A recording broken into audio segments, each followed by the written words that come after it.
Even back when I was a little girl, I always wanted to start an orphanage. I just always had a passion to run an orphanage, and I don't even think I understood what it meant, but I just always had that in the back of my mind. I thought that was a cool idea.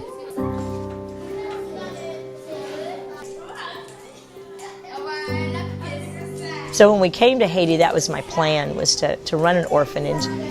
And yet, if you would have asked me, how are you going to do it, I had no idea. I had no vision any further than just, I want to do this.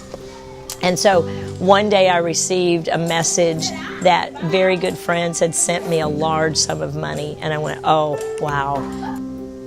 I know this means that we're supposed to look for a house, and we're supposed to look for land to start an orphanage.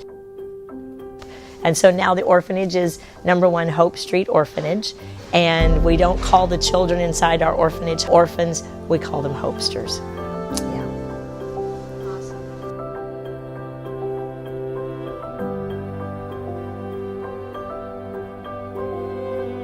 The first boy that came into our orphanage is Pierre Marvin's, and he's now 19 years old. He had been living with friends of mine, American missionaries, and they had to return back to the States. So he was the first boy we accepted into our orphanage. He wanted to continue living with the missionaries, so he was not a happy young man to have to come to my orphanage.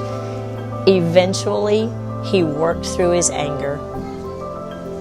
He asked Jesus into his heart, and he became a new creature in Christ. For now, my life, I can say my life looked like better and better than it was. Because I know there was a time like that I was struggle a lot, struggle with my mind, and then I say I want to hurt myself, when I have something. But now, it's not better. I can say that because of God, not because of me. He is just an amazing young man who loves the Lord. He is now taking 4 classes in Bible Institute. He goes to church Sunday morning, Sunday night. And the next group of kids that came in was Aiden. And he came in and he scared me because he was so angry and so mean to the kids. My mom, she died when I was 6. And then my dad died when I was 8. And then because of that, I became really an angry man. In 2011, I met with Mommy Jan, and then I come to this orphanage, and then I become a happy man, and I'm start to change. And then I don't know when it happened. I don't know what went on in his mind, but one day, one of the little boys fell down, and he went and he sat up on Aiden's lap. And I thought, wow, Aiden's become a big brother. He's become a father figure. I was hopeless, but now, when I stepped in Christ, and then I know He's my hope. We got a new little boy in the orphanage about a year ago, and I said, who is this? Because I wanted to know if he had learned the boys' names yet. And I pointed to Aiden, and I said, what's his name? And he says, Papa Moi, that's my daddy. I don't know what I would do without Marvin's and Aiden. They both speak fluent English. They both help me translate. They both teach me about Haitian culture. They give me counsel. I give them counsel. It's just like a mother-son relationship.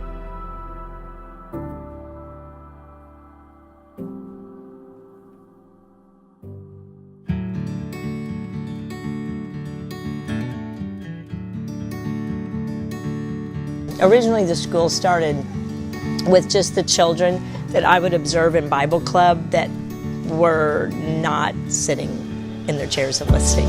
They were under the chair, they were up looking around, they were so totally distracted that I thought, ooh, if you put them into a Haitian classroom with 30-some children, they're gonna get lost. I decided to pull them out of the public schools and bring them to my house.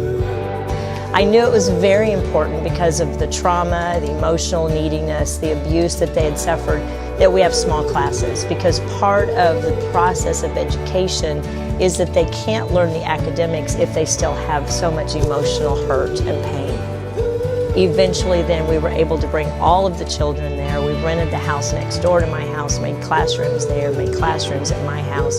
So now we have 11 teachers and we have 8 classrooms. We have added a deaf classroom because we have Christopher. He's 16 now, he's deaf. and is in the classroom with Emmanuel, who's in our orphanage and is deaf, and then another boy that walks from the neighborhood.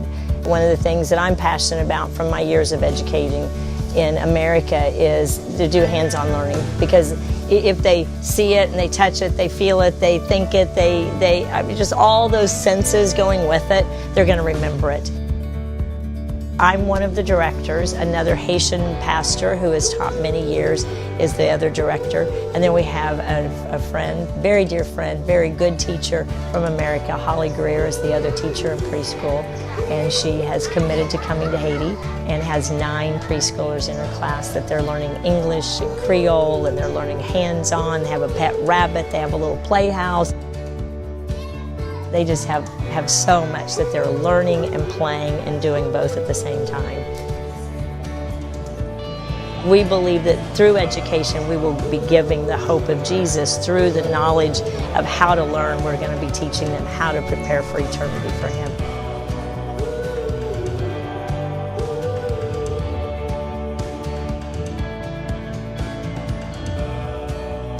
I've lived in Haiti now for 10 years. The orphanage has been here almost 7 years, and I don't think God's finished.